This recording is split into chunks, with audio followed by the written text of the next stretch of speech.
Welcome to today's Wendy Wisdom. We're doing daily quick lives celebrating the launch of our I Have Your Back plan that is starting this week. Today we're going to do some myth busting. Let's get started. So you've been in an active job search. It's been going on a while now, and you've been applying for jobs every day, or at least you were until Thanksgiving, and all you were getting were crickets. The ATS, maybe it's eaten your resume. You don't know. You keep reading about that on LinkedIn. You finally get an interview, and then you get ghosted or rejected. You're not really sure. You can't get a recruiter to find you a job. Raise your hand if this is you. You're running out of cash. You need a job yesterday. You're struggling to get interviews, and when you finally get them, you never make it to the next round. Or you might be in that really fun club where you keep making it to the final round. Talked to a guy this week, 6 of them. 6 in a row. So, making to the final round, but no offers. That stinks, doesn't it? Yeah. So, if you're in the rejected club, you can drop me a rejected in the comments. You can send me a DM and say, Wendy, I'm over the rejection. I get it. The good news is there are jobs out there that need what you have to offer. There are ways to make your LinkedIn profile more magnetic. You can learn how to make recruiters happy and get along with them and figure out what they want. You can squash those crickets with your passions and interests. You can master the inner game of rocking your interviews. You can do all of that. You can get in the driver's seat and rock the outer game of rocking your interviews. And the best part is right now is actually the best time to be job hunting, in part because most people are making a huge mistake of taking a long winter's nap or sipping the eggnog or drinking the cookies. And you've got way less competition while they're doing that. Way less competition for all those start on January 2nd jobs. Now, how great is that? The bad news is you only have 5 weeks left to land that job before the new year. Your job search is costing you $10,000 a month if you make $120,000 a year. You need to make the most of every application, every view of your LinkedIn profile, and every interview. And you need to be able to stand out in a highly competitive market now, and then even more so in January if you're still looking then. All this job search stress is taking a toll on your health, on your family, on your happiness, and your career path. All because you aren't using tools that are available to you and assets that you actually have to get you on the fastest path to your next job. What if instead of struggling, you started applying to jobs that are a great fit with a resume that clearly states exactly what you can do in exactly the way that the recruiters and hiring managers reading it need to know, because that's the job they've got to be done. And you are telling them, I've done it. This is why. This is how. What if you started getting interviews and rocking them? What would that be like? How would that feel? What will getting that job offer mean for you, your family, your finances, and your health?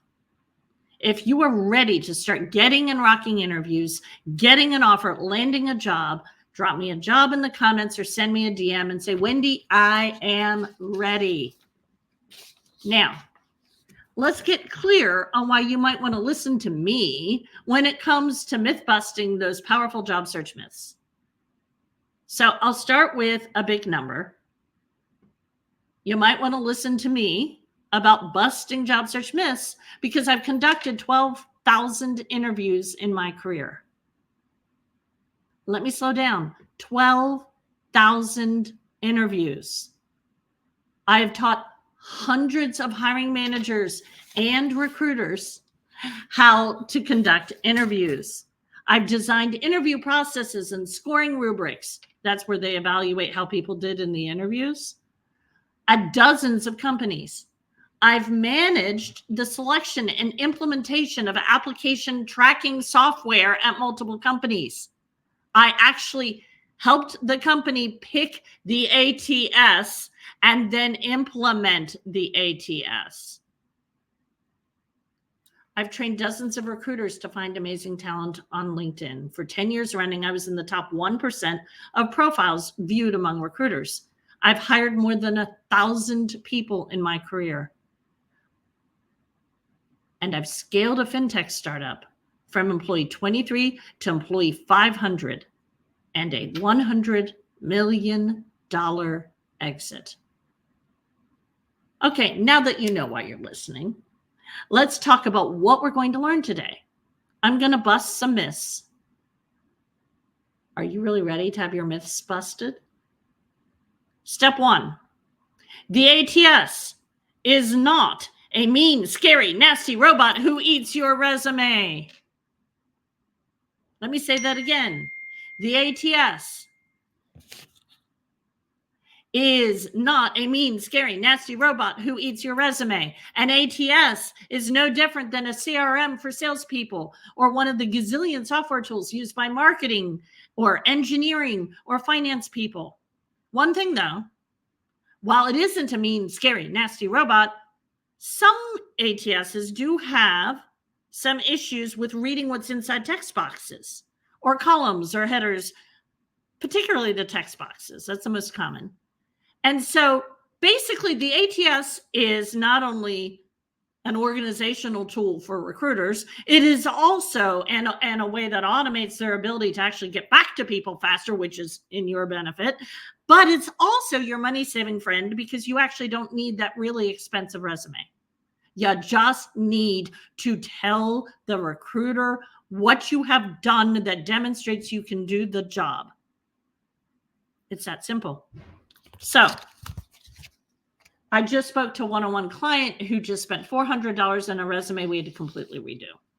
It was filled with fluffy, puffy words. It was like some kind of fancy French dessert. And that was appropriate because they even spelled the word resume with accent aigu. And I majored in French, taught French in Maryland Montessori schools.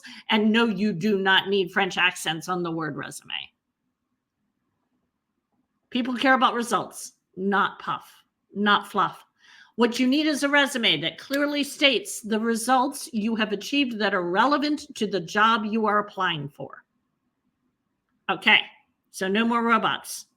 2, a recruiter's job is not to find you a job. Their job is to find the right person for a job. Think about it. You're not paying them, are you? Well, then you're not the customer. You're the product. If you keep waiting for a recruiter to ride in on their white horse and scoop you up and deposit you at your dream job, you are never, ever going to get your dream job. Okay, so now you realize a robot isn't rejecting you. Recruiters don't work for you. What does it mean? Well, it probably means that you might have been thinking that recruiters are superpowered and have all the control. Guess what?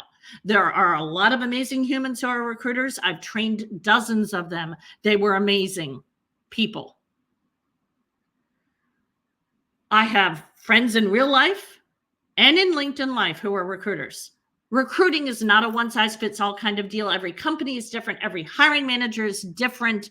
Every recruiter is different. Every recruiting process is different. And every recruiting agency is different. Recruiters vary in their experience and their power in the hiring process. So do hiring managers. What does that mean for you? Stop expecting people to play by rules that you don't know. It isn't ghosting if you haven't been interviewed. When you're interviewing, it is totally fine to ask if they don't tell you, when can I expect to hear back from you about next steps? Then if you don't hear back by that date, the business day after that, you politely follow up, you reinforce your excitement about the job, and you're helping the recruiter because they're probably struggling to get people to make a decision. And you just made it easier. Same thing if you're actually interviewing for another job. Let them know. That helps them drive things to a conclusion. It's actually helping them do their job. So if you don't ask about an expected turnaround for next steps, you don't know what to expect or how to follow up. If you don't let them know you're close to an offer with another company, they don't know to put the foot on the gas pedal and put more pressure in the system and say, people, we got to make a decision. We're going to lose that great person. So help them do their job. But their job isn't to help you. Their job, they may help you, but their job is to fill the job with the right person. And your job is to help them do that. That's your job. So, are you ready to get on the fastest path to your next job or your next promotion? Drop me a Mythbusters if you actually want to see the cheat sheet, because you just got to see it in writing, because you really can't believe that the ATS isn't a robot and recruiters don't work for you. I get it. I get it. It's hard to give up on that. And I think I just won't mention Santa Claus. Now, the job market is scary. And that's now while everyone is off, having their long winter snaps and drinking their eggnogs and eating their Christmas cookies or getting their reindeer ready. I get that. And generally, they'll be back at it. They'll be applying to all the jobs and you'll have a lot more competition. Now, here's the good news. It is possible to get on the best path to your next job. And when you do this, you'll apply to jobs that actually are a good fit for you and what you want and what you have to offer. And when you do that, you will start getting interviews and rocking those interviews and landing those offers. Want the details on my I Have Your Back plan for your holiday job hunt? I'm cooking up some really yummy things here. Start now if you're smart. Start in January if you want. Reach out in the DMs this week and I'll share all that holiday goodness that I'm cooking up. And you know, you've been hearing me talk about it. I'm a really good home chef, so you probably want some. Have a wonderful rest of your day.